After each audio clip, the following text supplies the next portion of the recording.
আজ সকালে Kailashahar decay road এলাকায় প্রাতঃভ্রমণে বেরিয়ে ছিনতাইয়ের শিকার হলেন সাবিত্রী দাম নামী এক বৃদ্ধা। প্রতিদিনের মতো এদিন সকালেও তিনি হাঁটতে বেরিয়েছিলেন। সে সময় একটি নম্বরবিহীন মোটরসাইকেলে চড়ে দুই যুবক আচমকা তার কাছে এসে গলার সোনার চেনটি ছিনিয়ে নিয়ে দ্রুত চম্পট দেয়। এই আকস্মিক ঘটনায় বৃদ্ধা হতভম্ব হয়ে পড়েন এবং মুহূর্তের মধ্যে এলাকায় তীব্র চাঞ্চল্য ও আতঙ্কের পরিবেশ তৈরি হয়।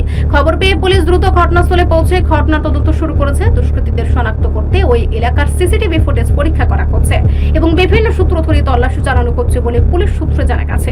পুলিশের পক্ষ থেকে আশ্বস্ত করা হয়েছে যে জড়িতদের দ্রুত গ্রেফতার করার চেষ্টা চলছে। স্থানীয় বাসিন্দাদের অভিযোগ, সাম্প্রতিক সময়ে শহরে চুরি ও ছিনতাইয়ের উপদ্রব মারাত্মকভাবে বেড়ে গেছে।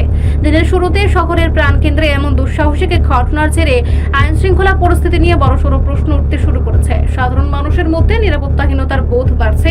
এই ঘটনার পর স্থানীয় জনগণ, বিশেষ করে প্রবীণ নাগরিকদের একা বেরোনোর ক্ষেত্রে বাড়তি সতর্কতা অবলম্বনের পরামর্শ দিয়েছেন।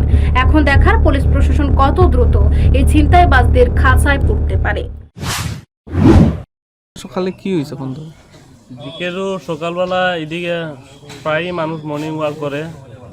একটা বাইক নিয়ে আসা দিয়া, দুইটা লোক মোটর সাইকেল দিয়ে আসে দিয়া, একজন মহিলার সোনার চেন চিন্তা করে লিয়ে গেছে গিয়া। অথচ যে জায়গার মধ্যে চিন্তা হয়েছে এখানে প্রত্যেক দিন মোবাইল শুধু বয়, খালি বাইক ধরা লাগিলেই, আদার্স কোনো ধরনের চুরি টারি হইলে এটার কোনো সমাধান হইতেছে না। কিছুদিন আগেও 5টা স্কুল চুরি হয়েছে, এখনও এটির কোনো খবর নাই। টাউনও প্রতিদিনেই কোনো না কোনো বাড়িতে চুরি হইতাছে। এখন পর্যন্ত শুনছি না যে একটা বাড়ির জিনিসপত্র রিকভারি হয়েছে। প্রশাসনের কাছে এটাই অনুরোধ রাখমু, তারা শুধু বাইকের দিকে নজর না দিয়েছে, চুর দিকে যেন একটু নজর দেয়। রিপোর্ট সংবাদ প্রতীক্ষা।